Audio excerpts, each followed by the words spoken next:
शैतान हमारे चारों तरफ हर समय हम पर वार करने के लिए तैयार रहता है। वो किसी न किसी प्रकार का वार करता है। किसी न किसी प्रकार से वो हमें अभिलाषाओं में फंसाने की कोशिश करता है, लालच दिलाता है ताकि हम उसमें फंस करके अपने आत्मिक जीवन में गिर जाएं। ये उसकी इच्छा है शैतान की। लेकिन परमेश्वर की इच्छा ये है कि हम इन सब बातों से निकल करके, शैतान की अभिलाषाओं में न फंस करके प्रभु परमेश्वर की आत्मा में अपना जीवन बिताएं। अब देखिए ना, उसने हमारे प्रभु यीशु मसीह को भी नहीं छोड़ा, और उसी के बारे में मैं आज आपके सामने कुछ बातों को रखना मांगता हूं कि किस प्रकार से शैतान का यीशु पर वार हुआ और किस प्रकार से उसने प्रभु यीशु मसीह को प्रलोभन देने की कोशिश की, लालच देने की कोशिश की। लेकिन हमारे प्रभु यीशु मसीह जो कि खुद परमेश्वर हैं, उस पर विजय प्राप्त की। अब जरा देख लेते हैं कैसे उसने विजय प्राप्त की। और यहाँ पर जैसे कि आप देख रहे हैं कि एक दो शब्द यहाँ पर लिखे हुए हैं, यदि तू। जी हाँ, यदि तू कहने का मतलब ये है कि 3 बार शैतान अपने भाषाओं में, अपने बातचीत में वो प्रभु यीशु मसीह से कहता है, यदि तू परमेश्वर का पुत्र। कहने का मतलब यदि का मतलब अगर, इफ, मतलब इसमें डाउट है कि क्या वो सच में परमेश्वर का पुत्र है। यदि तू ऐसा है, यदि ऐसा नहीं है तो बात ही नहीं होती। तो आइए इसी को ध्यान में रखते हुए हम आगे बढ़े। और मैं पहले आपके सामने यीशु मसीह को जो प्रलोभन दिया गया, यीशु मसीह पर जो वार किया गया, आक्रमण किया गया आत्मिक रीति से, वो हम देखेंगे और देखेंगे कि किस प्रकार से प्रभु यीशु मसीह ने इन सब बातों पर विजय प्राप्त की। इसके लिए मैं आपके लिए पढ़ूंगा। पाया जाता है मत्ती रचित सुसमाचार उसका 4 अध्याय, मत्ती उसका 4 अध्याय और उसका पहला पद से। उसके बाद पढ़ने के बाद फिर मैं आपको थोड़ी बातें बताऊंगा। चलिए मैं आपके लिए पढ़ता हूं। मत्ती उसका 4 अध्याय पहला पद। तब उस समय आत्मा यीशु को एकांत में ले गया ताकि शैतान से उसकी परीक्षा हो। वह 40 दिन और 40 रात निराहार रहा। तब उसे भूख लगी। तब परखने वाले ने पास आकर उससे कहा, यदि तू परमेश्वर का पुत्र है तो कह दे कि ये पत्थर रोटियां बन जाएं। यीशु ने उसको उत्तर दिया, लिखा है, हे मनुष्य, केवल रोटी ही से नहीं परंतु हर एक वचन से जो परमेश्वर के मुख से निकलता है जीवित रहेगा। तब शैतान ने उससे अर्थात यीशु मसीह को पवित्र नगर में ले गया। पवित्र नगर मतलब यरूशलेम, और मंदिर के चोटी पर या कंगूरे पर खड़ा किया। और उसने उससे कहा, यदि तू परमेश्वर का पुत्र है तो अपने आप को नीचे गिरा दे, क्योंकि लिखा है, वह तेरे विषय में अपने स्वर्ग दूतों को आज्ञा देगा और वे तुझे हाथों हाथ उठा लेंगे, कहीं ऐसा ना हो कि तेरे पांव में पत्थर से चोट लगे, ठेस लगे। फिर यहां लिखा हुआ है 7वां पद, यीशु ने उससे कहा, यह भी लिखा है कि तू अपने परमेश्वर की परीक्षा ना कर। 8वां पद, फिर शैतान उसे एक बहुत ऊंचे पहाड़ पर ले गया और सारे जगत के राज्य और उसका वैभव दिखाकर उससे कहा, यदि तू गिरकर मुझे प्रणाम करे तो मैं यह सब कुछ तुझे दे दूंगा। तब यीशु ने उससे कहा, हे शैतान, दूर हो जा, क्योंकि लिखा है, तू प्रभु अपने परमेश्वर को प्रणाम कर और केवल उसी की उपासना कर। तब शैतान उसके पास से चला गया और स्वर्गदूत आकर उसकी सेवा करने लगे। 11वें पद तक मैंने आपके सामने पढ़ा। आपने नोट किया होगा कि उसने 3 बार ये एक प्रकार का वॉर किया। कुछ लोग बोलते परीक्षा, लेकिन मैं बोलूंगा आक्रमण, आत्मिक आक्रमण। यहां पर हम देखते हैं प्रभु यीशु मसीह के बारे में। ठीक है, अच्छा, और उसने तीनों बार मतलब दो शब्द इस्तेमाल किए, यदि तू, यदि तू, यदि तू। और जैसा कि आप इस स्लाइड में देख रहे हैं, उसी पर मेरा ध्यान है, यदि तू।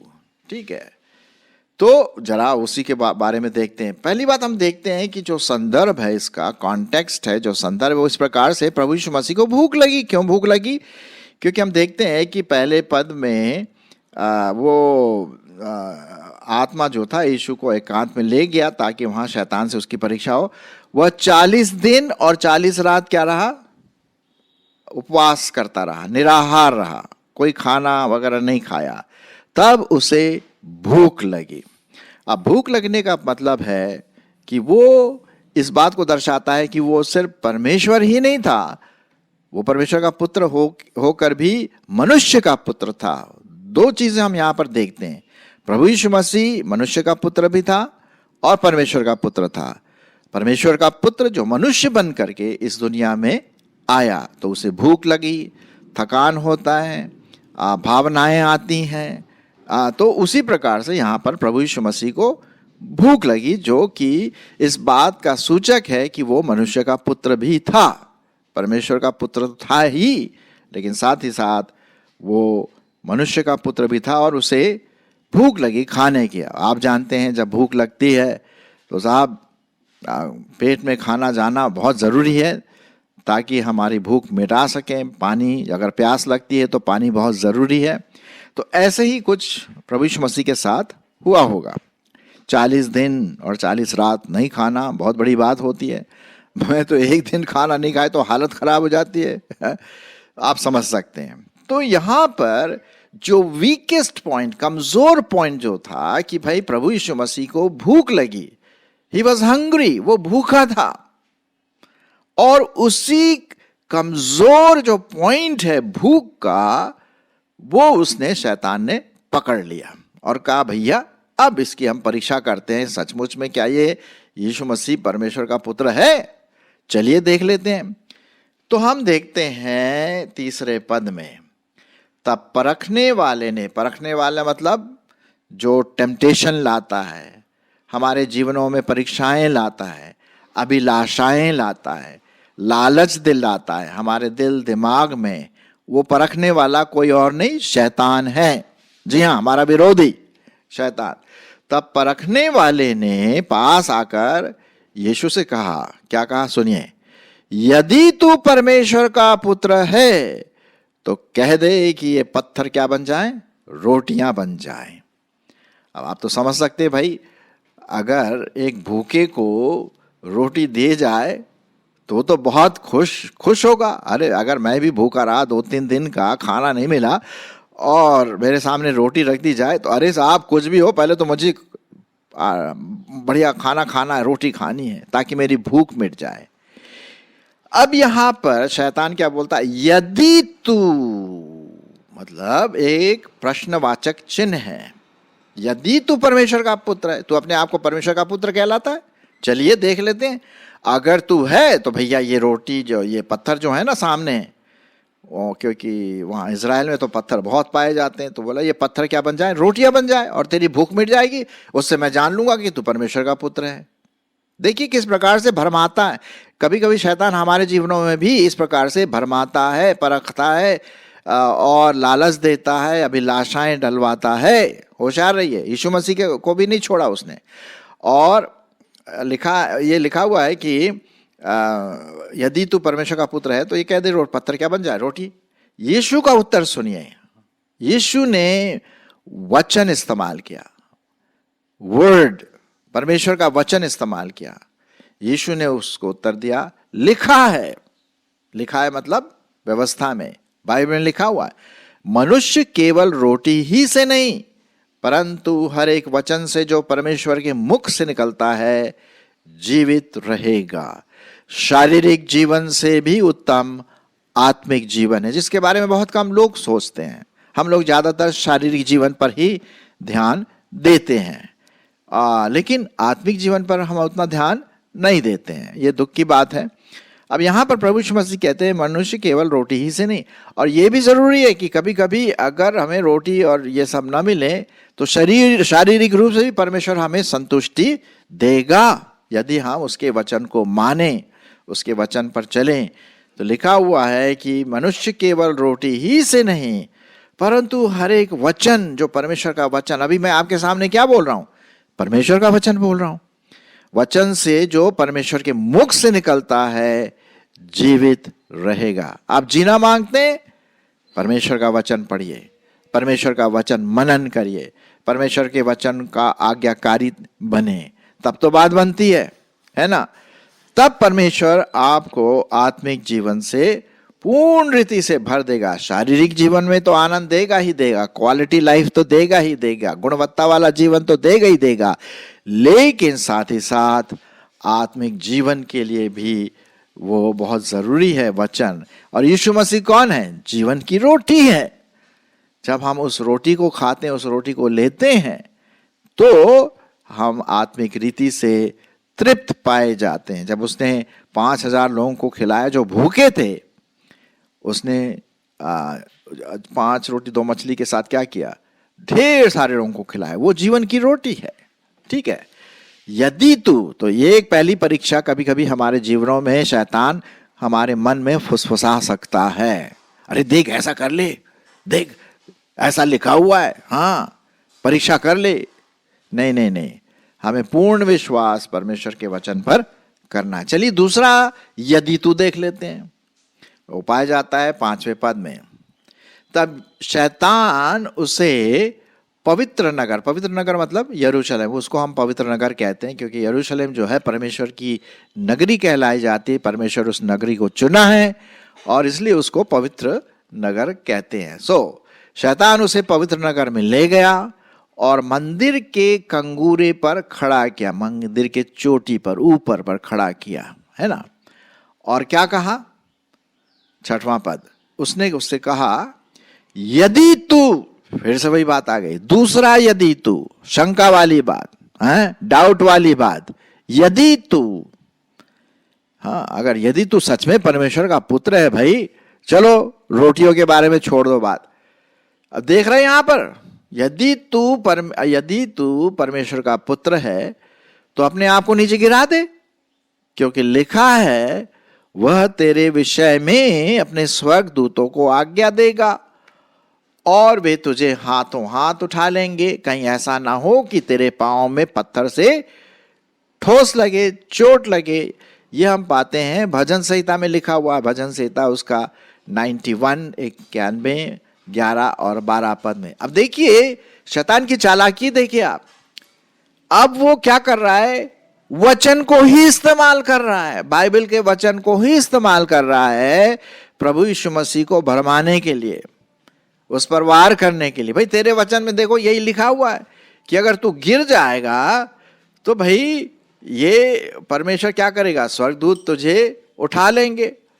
लेकिन अगर तू परमेश्वर का पुत्र है तो तब तो बात बनती है भाई। लिखा है यदि तू परमेश्वर का पुत्र है तो अपने आप को नीचे गिरा दे। मतलब नीचे गिरा दे का मतलब बहुत नीचे। नेचुरली अगर आप 3-4 मंजिल के ऊपर खड़े होकर कूदेंगे तो क्या होगा? हाथ पांव टूटेंगे या जान भी जा सकती है, करेक्ट। तो अब ये प्रभु यीशु मसीह को फिर दूसरा वार कर रहा है, और वो वार कैसे कर रहा है? वचन के द्वारा। भाई लिखा हुआ तेरे शास्त्र में, भजन संहिता में लिखा हुआ, व्यवस्था में लिखा हुआ है कि यदि तू परमेश्वर का पुत्र है तो वो तेरे हाथों हाथ उठा लेंगे स्वर्गदूत। क्या परमेश्वर नहीं अपने आप को कर सकता? बिल्कुल कर सकता था, लेकिन अगर वो अपने आप को गिरा देता तो इसका मतलब वो किसके अधिकार में आता? शैतान के अधिकार में आता। जी हाँ, उसको शैतान के अधिकार में नहीं, शैतान को यीशु मसीह के अधिकार में आना है। क्योंकि ये बात यहां पर लिखा हुआ है कि एक दिन शैतान का काम नष्ट किया जाएगा। लेकिन अभी यहां पर परीक्षा चल रही है भाई। तो यदि तू परमेश्वर का पुत्र है तो अपने आप को नीचे गिरा दे, क्योंकि लिखा है कि भाई तेरे विषय में अपने स्वर्गदूतों को आज्ञा देगा कि तुझे हाथों हाथ उठा लेंगे, कहीं ऐसा ना हो कि तुझे चोट लगे। यीशु का उत्तर देखिए 7वां पद। यीशु ने उससे कहा ये भी लिखा है कि तू अपने प्रभु परमेश्वर की परीक्षा ना कर। यह भी लिखा हुआ है। प्रभु यीशु मसीह ने क्या इस्तेमाल किया? वचन। जब भी हमें शैतान का सामना करना पड़ता है या करते हैं, शैतान हमारे जीवनों में लालसाएं लाता है, अभिलाषाएं डालता है, वचन इस्तेमाल करिए। बाइबल के कोट्स, बाइबल में जो लिखे हैं उसको हम याद करें, उसको मनन करें, और जब भी शैतान की बातें हमारे मन में आती है एकदम से वो वचन बोल दीजिए। जी हाँ, यीशु मसीह ने वही किया। लिखा है, तू अपने परमेश्वर की प्रभु परमेश्वर की परीक्षा ना कर। ये व्यवस्था विवरण उसका 6 अध्याय 16वें पद में लिखा हुआ है। और शैतान क्या कर रहा था? यीशु मसीह की परीक्षा कर रहा था, वार कर रहा था, आक्रमण कर रहा था, आत्मिक आक्रमण जबरदस्त। चलिए 9वें पद में देख लेते हैं। फिर 9वां पद नहीं, 8वां पद। फिर शैतान अभी भी नहीं छोड़ा। उसने क्या किया? फिर शैतान ने उसे एक बहुत ऊंचे पहाड़ पर ले गया और सारे जगत के राज्य और उसका वैभव और सुंदरता दिखाया। और फिर उसने वही बात कही, यदि तू, 9वां पद, उसने कहा, यदि तू गिरकर मुझे प्रणाम करे तो मैं ये सब कुछ तुझे दे दूंगा। यदि तू मुझे प्रणाम करे। अब शैतान को तो पता ही नहीं था कि ये सब कुछ तो परमेश्वर ने ही बनाया। वो क्या देता? उसका तो कोई अधिकार ही नहीं है। सब कुछ तो परमेश्वर का ही है, उसी ने ये सब कुछ बनाया। वो कहां से उसके पास आया? झूठ देखिए उसका। यदि तू गिर कर मुझे प्रणाम करे, कहने का मतलब मैं परमेश्वर बन जाता हूं और तू मेरी सेवा कर। कितना भयंकर रूप से शैतान परीक्षा में लाता है। देखिए, यदि तू गिर कर मुझे प्रणाम करे तो मैं ये सब कुछ तुझे दे दूंगा। यीशु ने उससे कहा, क्या कहा? हे शैतान, दूर हो जा, क्योंकि लिखा है, तू अपने प्रभु परमेश्वर को प्रणाम कर और केवल उसी की उपासना कर। व्यवस्था विवरण 6 अध्याय 13वें पद में इस प्रकार से लिखा है, तू अपने परमेश्वर को प्रणाम कर और केवल उसी की उपासना कर। ये देखिए, परमेश्वर ने फिर बाइबल, वचन, पवित्र वचन इस्तेमाल किया। तब शैतान उसके पास से चला गया और स्वर्गदूत आकर उसकी सेवा करने लगे। आमीन। एक जबरदस्त वार, एक जबरदस्त आत्मिक आक्रमण शैतान की ओर से यीशु के पास आया। यदि तू, यदि तू, यदि तू, है ना। वो कोशिश कर रहा था किसी प्रकार से उसको फंसाए, लेकिन नहीं जी, वो तो परमेश्वर है। देखिए, उसने प्रभु यीशु मसीह तक को नहीं छोड़ा, वो आपको और मुझको भी नहीं छोड़ता है। हम गिर जाते हैं, मनुष्य हैं, लेकिन हमें उठकर खड़े होना, हमें परमेश्वर का वचन इस्तेमाल करना। उसने 3 प्रकार की परीक्षाएं उसने यहां पर ली। और ये परीक्षाएं क्या? यदि तू परमेश्वर का पुत्र है ना, रोटी या पत्थर क्या बन जाए? रोटी बन जाए। हाँ, तू मुझे प्रणाम कर और ये सब बातें, ये सब मैं तुझे दे दूंगा। लालसाएं, अभिलाषाएं। शैतान आज भी हमारे जीवनों में इसी प्रकार से परीक्षा लाता। मैं आपके लिए पढ़ूंगा। पाया जाता है 1 यूहन्ना उसका 2 अध्याय और उसका 15 और 16 पद। तुम न तो संसार से और न संसार की वस्तुओं से प्रेम रखो, और यदि कोई संसार से प्रेम रखता है तो उसमें पिता का प्रेम नहीं है। क्योंकि जो कुछ संसार में है, अर्थात शरीर की अभिलाषा, आंखों की अभिलाषा और जीविका का घमंड, वो पिता की ओर से नहीं परंतु संसार ही की ओर से है। संसार और उसकी अभिलाषाएं दोनों मिटते जाते हैं, पर जो परमेश्वर की इच्छा पर चलता है वह सर्वदा बना रहेगा। प्रभु यीशु मसीह को जो शैतान ने परखा, उस पर वार किया, वो ये तीन चीजें हैं। शरीर की अभिलाषा, भूख है, भूख थी ना उसको, तो रोटी दे दे वो अभिलाषा को पूरी करने के लिए। प्रभु यीशु मसीह ने उस पर विजय प्राप्त किया। आंखों की अभिलाषा, उसने सब कुछ दिखाया, संसार का वैभव है, सब कुछ देख, ये है, सब कुछ मैं तुझे दे दूंगा। फिर क्या है लिखा हुआ है? जीविका का घमंड, वो पिता की ओर से नहीं परंतु संसार ही की ओर से। ये जो हमारे सामने परीक्षाएं आती हैं, इस प्रकार से शैतान लाता है, हमें यीशु मसीह के नाम में परमेश्वर का वचन इस्तेमाल करके हम उस पर विजय प्राप्त करें। मेरे प्रियो, शायद शैतान आपकी कमजोरी जानता है, आंखों की अभिलाषा, कई प्रकार की बात। कई बार हम लोग मोबाइल में गंदे गंदे चित्र देखते हैं, आंखों की अभिलाषा। कई बार हम सेवन करते हैं गुटखा, शराब हो सकता है, उल्टी सीधी चीजें खाते हैं, घमंड है। ये चीजें हमें क्या करता है? आत्मिक रीति से नीचे गिरा देता है। उसने प्रभु यीशु मसीह पर ऐसा वार किया, हम पर भी करता है।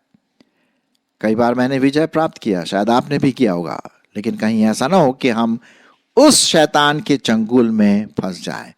आइए हम परमेश्वर का वचन इस्तेमाल करें उस शैतान को हराने के लिए, जैसा प्रभु यीशु मसीह ने किया है ना। क्या लिखा हुआ है? तू अपने परमेश्वर की ही उपासना कर, सिर्फ वही है उपासना के लायक। मनुष्य केवल रोटी से नहीं, लेकिन हर एक जीवित वचन से हम जीवित रह सकते हैं। हाँ, ये सब बातें जो परमेश्वर का वचन यहाँ पर बड़े साफ रीति से कहता है, और हमें सिर्फ उसी की उपासना करना है। हाँ, हमें प्रभु यीशु मसीह के सामने परीक्षा नहीं करना है कि अरे यार प्रभु, अगर तू ऐसा कर देगा तो मैं और विश्वास करूंगा और विश्वास करूंगी। नहीं नहीं नहीं नहीं, विश्वास चट्टान के समान होना है। पूरा विश्वास प्रभु यीशु मसीह के वचन पर होना है। तो आइए हम शैतान की हर शक्तियों को दूर करके प्रभु यीशु मसीह के जो समर्पण है उस समर्पण में हम दे दें, और वचन हमारे जीवन का एक अटूट भाग बन जाए।